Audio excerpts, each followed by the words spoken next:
ఎవడ్రా వాడా గెస్ట్ల కాడ నుంచొని గలీజ్గా గుట్కా తినుకుంటా? మన జుబేర్ భయ్య అన్న. అయితే జుబేర్ భాయ్ అయితే వేస్తే గెస్ట్ల మీద పూలేయా లేకుంటే పన్నీర్ ఏందో వేయాలా? అట్లా గుట్కా తిని కూడా వెల్కమ్ వెల్కమ్ టూ అనుముతాడు అట్లా వచ్చిన వాళ్ళ మీద. పిల్లకి కంచి పట్టు పిల్లగాని పంచ కట్టు 3 ముళ్ళు నువ్వే కట్టు ముహూర్తం వీడే పెట్టు నీకు అన్నా ఆడ పందిరి పైన డెకరేషన్ చేయమంటున్నారు.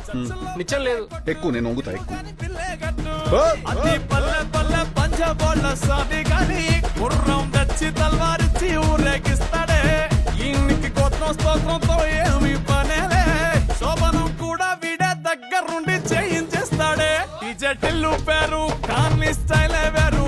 పెళ్లికి ఈడుంటే చాలు పంతులంత పనే లేదు.